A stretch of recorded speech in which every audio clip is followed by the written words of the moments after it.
Hi everyone, and welcome to week 5 of 10 in your Math 90 course. We're halfway there. Alright, so this week I'm going to help you through the material that you need to be successful. So just remember, since this is a recording, you can pause at any time, you can rewind, you can go back and visit. So if you want to work a problem before I do, pause the video, and then when you're ready, play it again. Alright, so let's get into what we're going to be covering this week. So this week we are talking about decimals, and what that means for me is that we're going to be using a lot of the calculator. So we'll introduce decimals, we'll talk about decimal operations, we'll do some decimal to fraction conversions, we will solve equations that have decimals in them, and we will deal with ratios and rates. And then finally, we're going to talk about simplifying and using square roots. All right, so introduction to decimals. So when we talk about decimals, and in Newton they'll talk about, they'll use certain words to distinguish which placeholder you're in, which place value you're in. So when we look after the decimal point, so looking at this first location after the decimal point,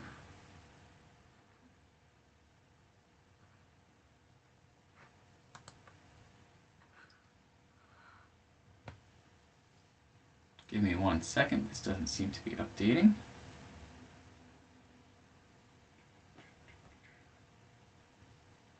Alright. So in this first location after the decimal point, there it is. This is called the tenths place. So tenths place. The next place value, which is here, that's going to be the hundredths place.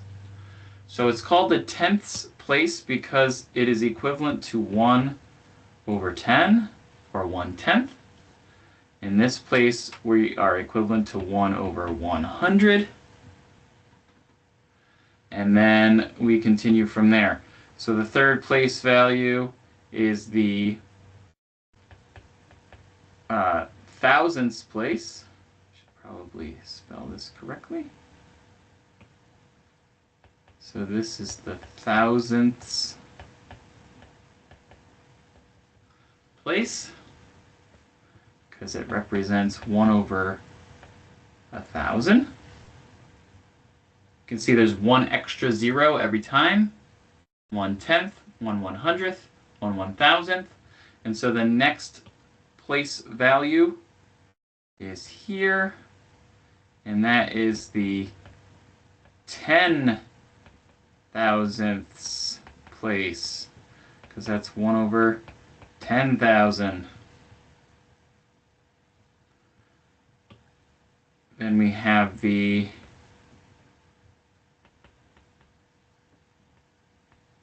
hundred thousandths. 100,000ths.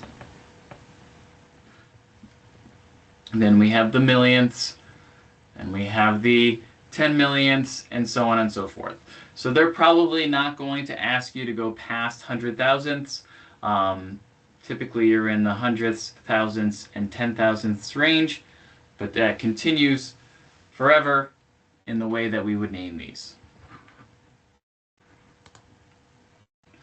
Alright, so next, we're being asked to name the decimal. So what I'm going to do when trying to name the decimal is I'm first going to understand what the name of the last place is. So I'm looking here, and I'm counting. So this is tenths, hundredths, thousandths. This is the 10,000ths place. Once I've established the last place value in the decimal, then I can read the number like I normally would. So here we have 71 10,000ths. So I would say 71 10,000ths.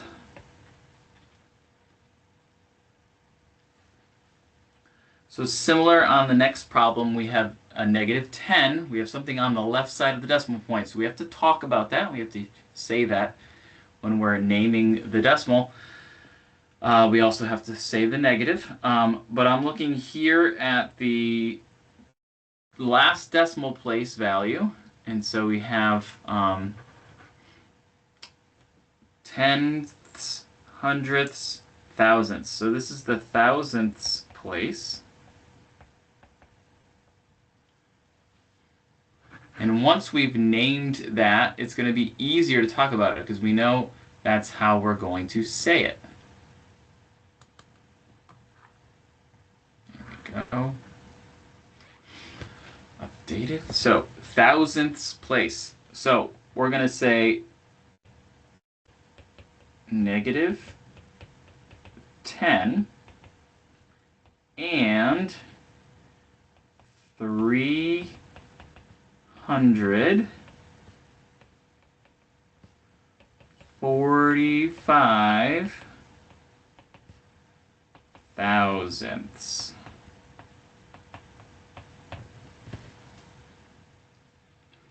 That's how we say it.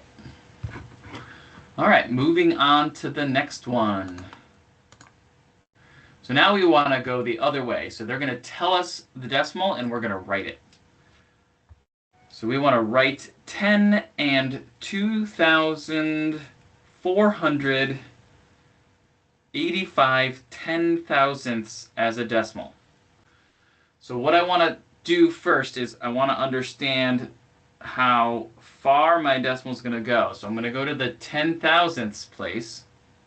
So I know there's a 10 and then a decimal point because we have the 10 and. When we see the and, that's going to mean decimal point. Okay, so anything that comes before the and is a regular number, and then what comes after the and is going to be the decimal.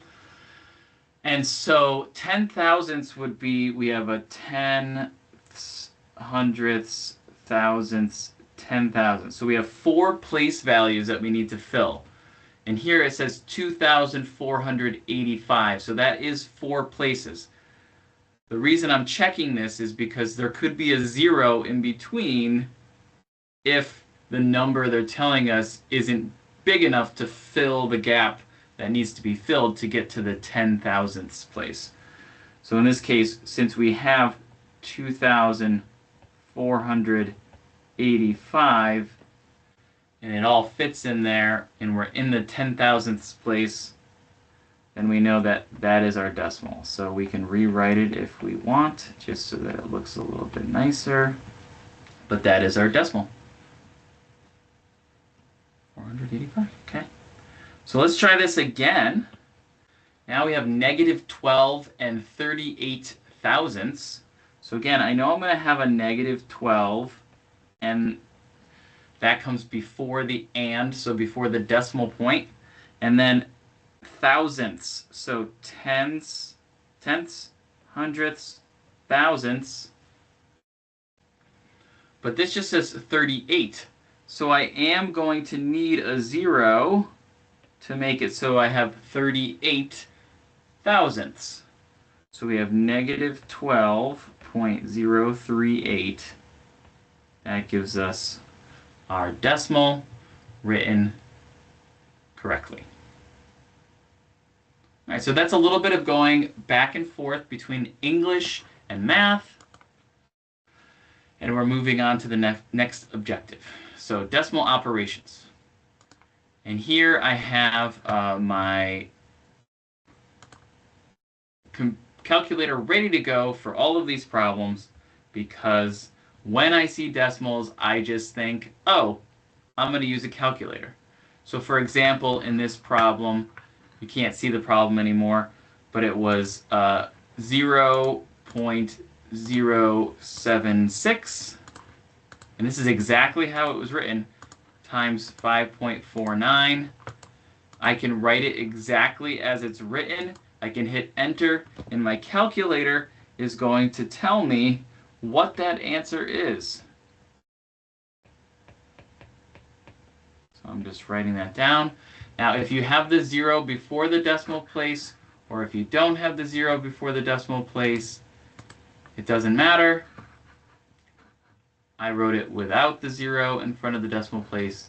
It should be fine. If Newton specifies to put a 0 in there, just make sure you're doing it. If it doesn't, then don't worry about it. But that's the idea here. We're just going to take all of these and we're going to put them into the calculator just the way that they look. So 0.88 divided by 0.2 gives me 4.4. And again, I am just putting this in the calculator and letting it do the work for me. 1.234 plus 3.456 is 4.69. And again, the calculator is just telling me the answer. I'm putting the values into the calculator. 58.03 minus 2.7 gives me 55.33. No need to do anything by hand with this section. We're dealing with decimals. Decimals are, that's what the calculator is made for. So use the calculator. You're given the calculator. Use the calculator. All right, so you have $19.03 in your pocket, and your friends have $38.54. How much money do you all have in total?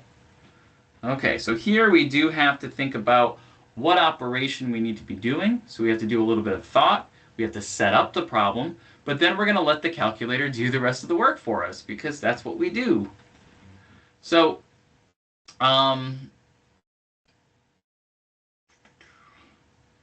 my friends have $38.54. I have $19.03. If I want to know the total, I'm going to add these two things together. And again, I'm just going to use my calculator to help me do that. And so we all have $57.57 in total. So $57.57. And please, please, please put the dollar sign in front of your numbers. Don't put it after a number. I know that when we talk, we say dollars after the number, but the dollar sign comes before the number. All right, let's try another one. If John has only $2.54 in his pocket and he owes Scott 9.14 times as much as what he has in his pocket, how much does he owe Scott? Now here we want to round to the nearest cent. We're looking at the directions. We want to make sure we're following the directions. So we don't want to put something into Newton that isn't what they asked for. So before I hit submit, I'm going to reread the last part and say, oh, round to the nearest cent.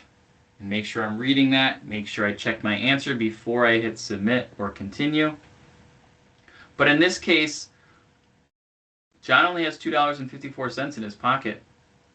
He owes Scott more than that. So 2.54 times 9.14. That's going to tell me how much John owes Scott. So 2.54 times 9.14 is 23.2156. Now, if we want to round to the nearest cent is going to be this place value right here. So I'm going to look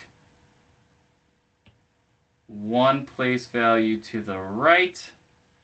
If that number is a 5 or greater, then I round up where the arrow is. So since that is a 5, I'm going to round the 1 to a 2. And what that tells me is we have $23.22 that John owes Scott.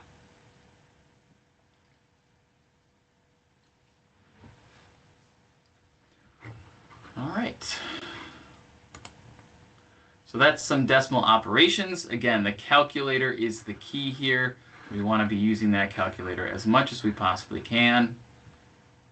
We're allowed the calculator, so we're going to use it when we can. All right, next.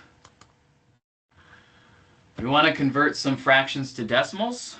Again, because we want a decimal, the calculator is the way to get this done. I'm going to put 17 divided by 20 in my calculator. It's automatically going to spit out a decimal. 0.85. I don't have to do any work. I just think of the decimal, I think of the fraction as a division problem. I put that division problem into my calculator, and then I write down the result. Double check that what you put in your calculator is what's written down for the problem. I'm going to do the same thing for the second one, 14 divided by 11. My calculator is telling me the answer. So this comes out to 1.27272727. So it's repeating. So I can write a bar over the 27 to say that it's repeating. The idea here is on the calculator, it actually says 1.272727273. The reason it says 3 is because it rounded the 2 up to a 3 because the 7 comes after. But this is a repeating decimal, 272727. So I put the bar over the part that's repeating. I could have some numbers before that that aren't repeating, but then I have repeating numbers. That's where I'm going to put the bar. It's just over the repeating part. All right. Order of operations. We want to simplify this expression. I see a fraction. I also see some decimals. As soon as I see decimals in a problem, I am going to break out the calculator and put this into the calculator the way I see it. Now, let's bring out the calculator for this one, and I'm going to show you how I'm putting this in exactly the way that it looks.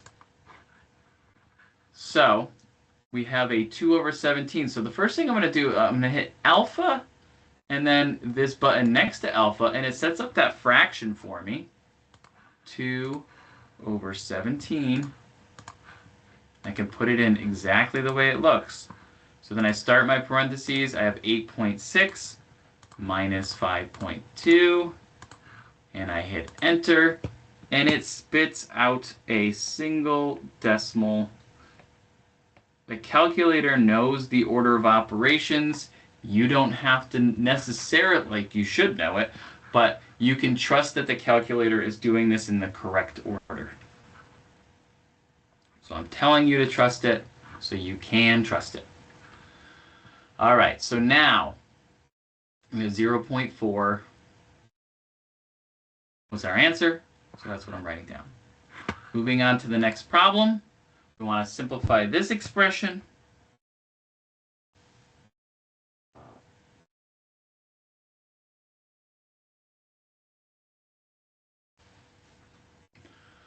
Again, we can put this in the calculator exactly the way that it looks,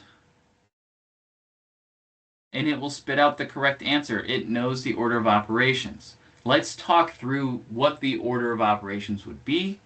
In this case, first we would raise 0.2 to the third power. We would next multiply 3.6 and 4. We would divide 7 by 0.7. Doesn't matter which order we did those in. We could have done the 7 divided by 0.7. We could have done 3.6 times 4. Then we're going to do the addition and subtraction. But again, if I just put this into the calculator, so let's break out the calculator again.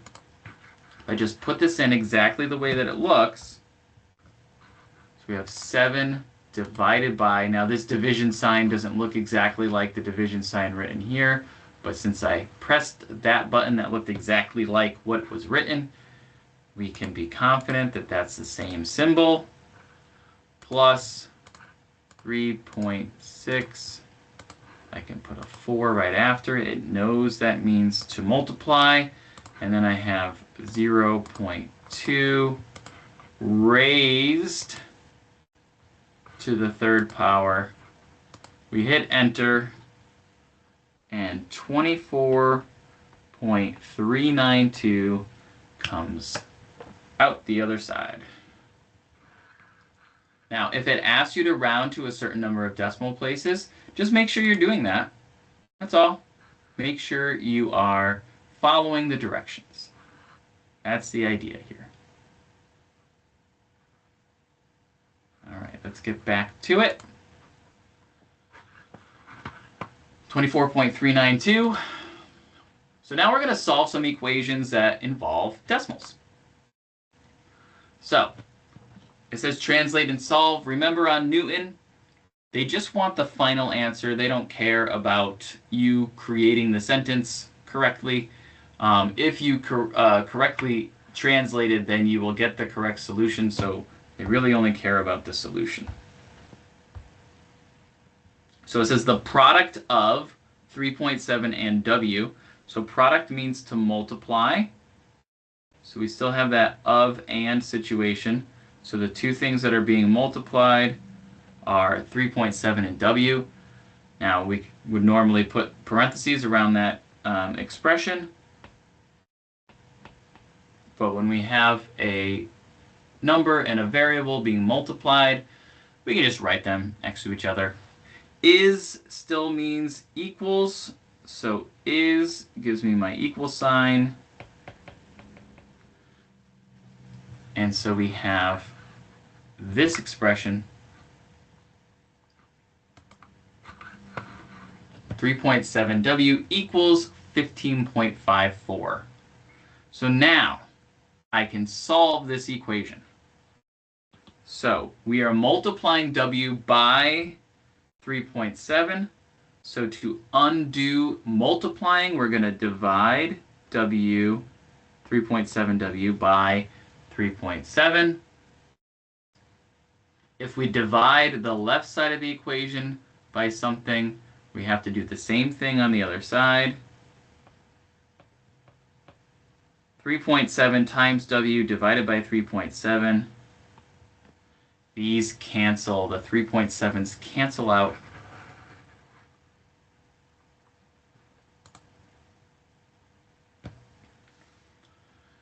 And so then we have W all by itself, and that's going to be 15.54. I'm putting this in the calculator, divided by 3.7.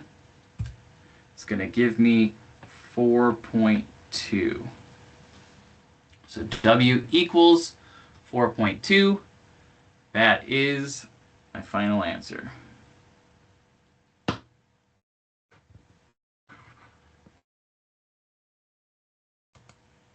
All right, next up, the difference of x and 2.6 is negative 7.8.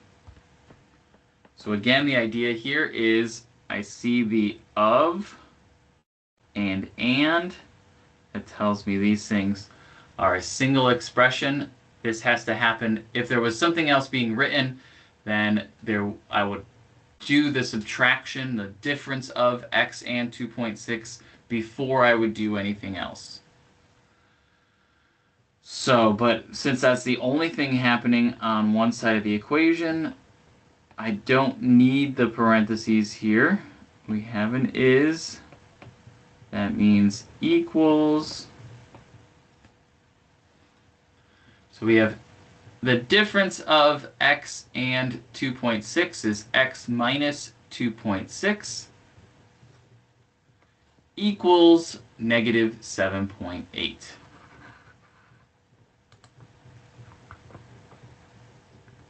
So now we need to solve.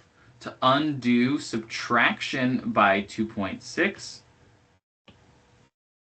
we are going to do, we're adding 2.6 to both sides of the equation.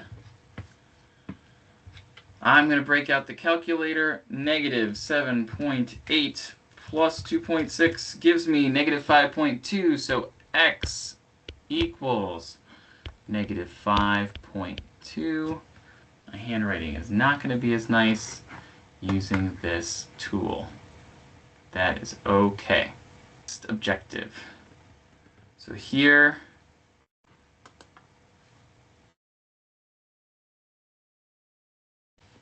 we want to write the ratio 1.9 to 11 over 4 as a fraction. So our calculator can do this as well. So the ratio 1.9 to 11.4 looks like this. So that's the fraction. And so what we could do theoretically is just multiply the numerator and denominator by 10. And that would give us 19 over 114. Now that is a fraction. Is it reduced? That's what I'm going to let the calculator tell me. So what I do is I put in the fraction, and then it gives me a decimal. Then I hit math fraction, and it will give me the simplified fraction. So in this case, that simplified fraction is 1 over 6. Let's go ahead. I'm going to show you this on the calculator.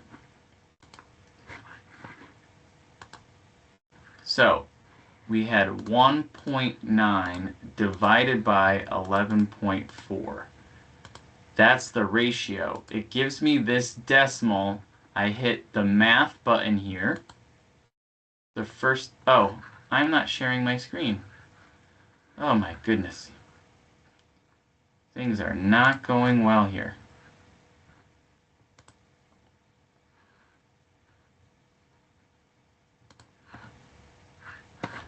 Okay, screen is shared now. Here we go. Let's try this again. So I put in 1.9 divided by 11.4.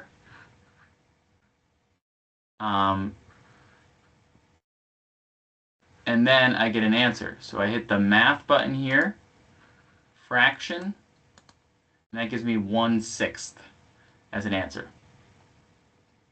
And so that's how I know that that's my final answer, because the calculator gave me the reduced fraction.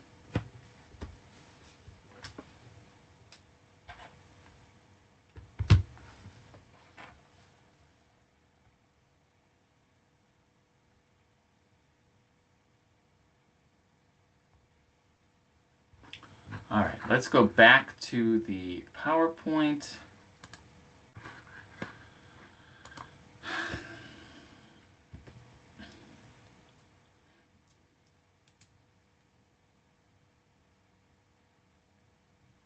So they want us to write the ratio 3 and 8/9 to 5 and 1/3 as a fraction.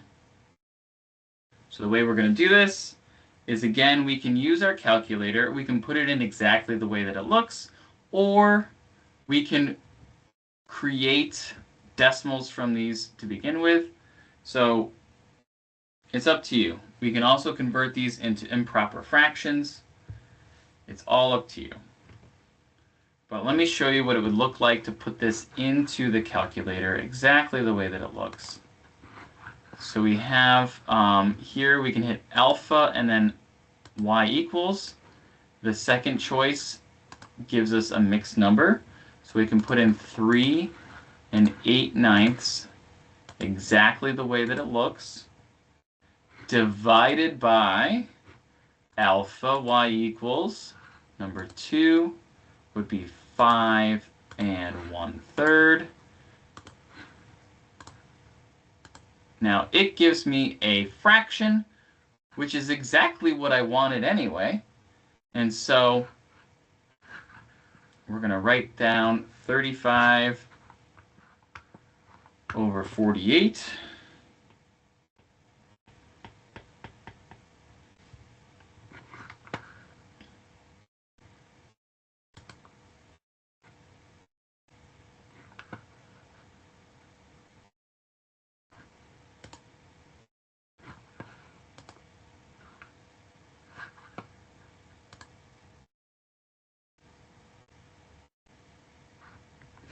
And it's still not updating on this end.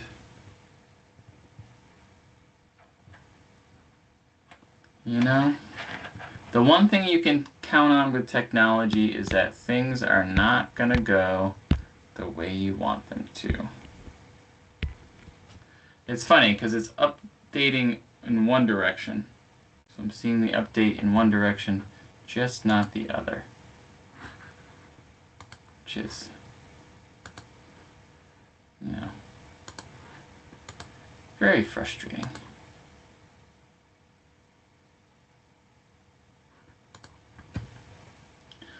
All right, moving on. Monty drives 712 miles across the country in 18 hours. How fast is he driving at a rate of in miles per hour? So we need miles per hour here.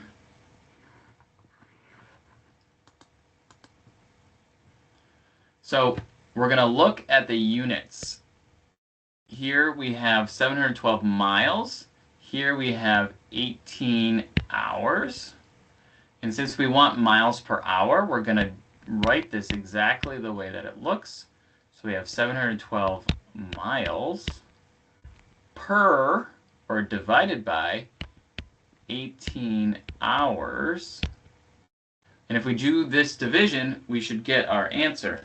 So 712 divided by 18 is 39.555555. So I'm just going to write 39.56 miles per hour. And that is my answer. Let's try another one.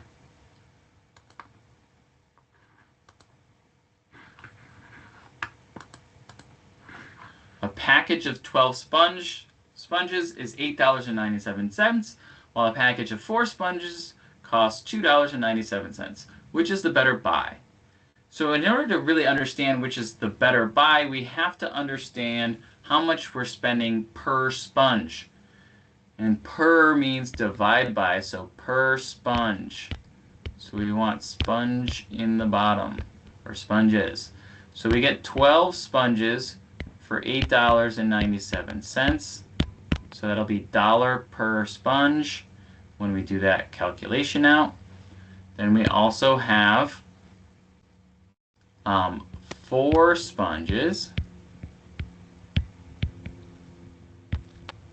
and that's $2.97. And so this gives me the price per sponge for each one. So 8.97 divided by 12 gives me 70, if we round, 75 cents per sponge.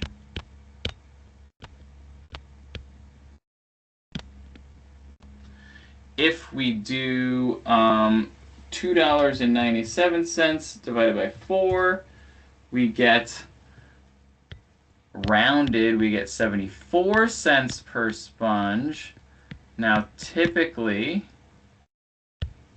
when you buy more of something, it costs less per item, but that is not the case here. And I apologize for my handwriting, but I am writing on a vertical surface, and that is not easy. All right. Simplify and use square roots. We're nearing the end here. Again, I apologize for all the technical difficulties, but we're pushing through. So we want to simplify these. We can put them in the calculator exactly the way they look, and that's how I would do this. Square root means what would I multiply by itself to get the number that's under this symbol. So we have to do the addition part before we would take the square root. But our calculator knows that. So if we were to put this first one in the calculator, we would start by hitting second, and then we can see the square root sign here. And then I can type in 147 plus 478. And that gives me 25 as my answer.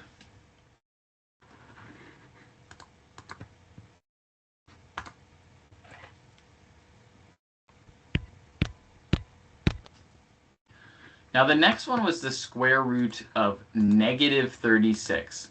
Now depending on what mode your calculator is in, you're either going to get an error, non-real answer, or if you are in a certain mode where you are allowed to get stuff out that is not a real number, which you don't need for this course, so I don't recommend this, but I want to show you it. We can put in this same value again, and it would give us an answer. But this answer is not something that you're going to get correct on Newton. If we're looking for the answer for the square root of negative 36, the answer is does not exist.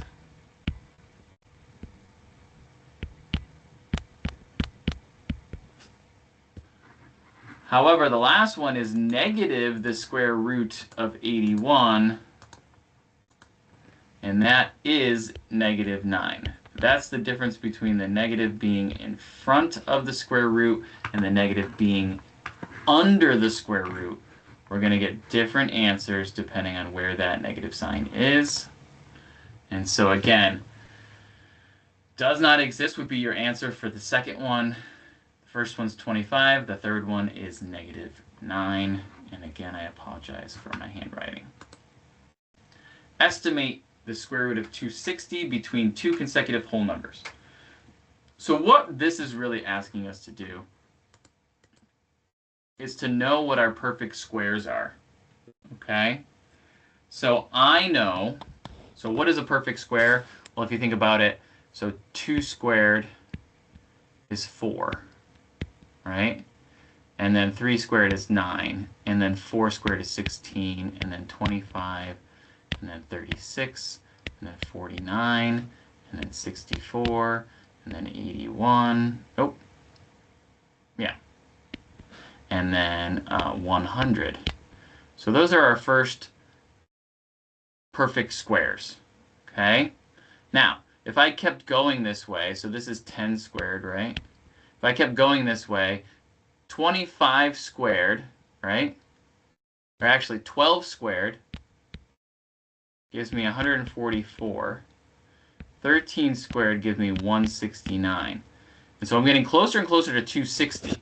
We need to figure out what numbers, so let's say 16 squared is 256.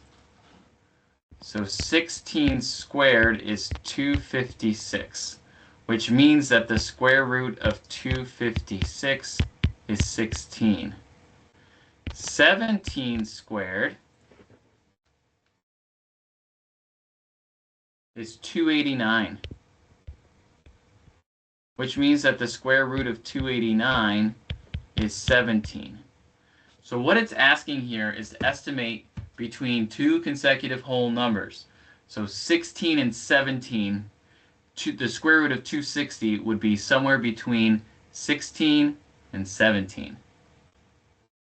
So the answer to this is between 16 and 17 is our estimate of the square root of 260. You can also just put that in your calculator. The square root of 260 comes out to 16.1245, and so you could say, oh, it's 16 point something, so it's between 16 and 17. This last problem, the calculator is not going to help us as much. And what you need to realize is that when we square root something, what it does is it cuts, so a square root will cut the exponents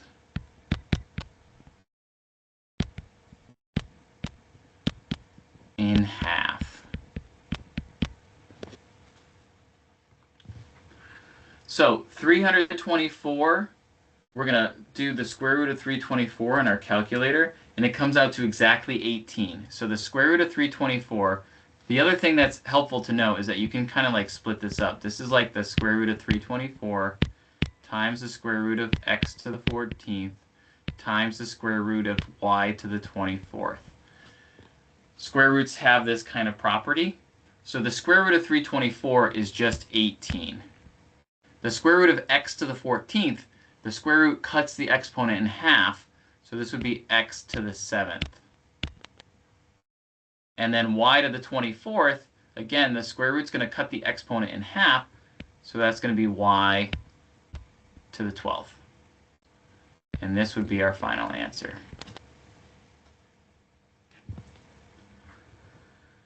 All right, well, thank you for taking that journey with me through my technology debacle, not sharing my screen for part of it.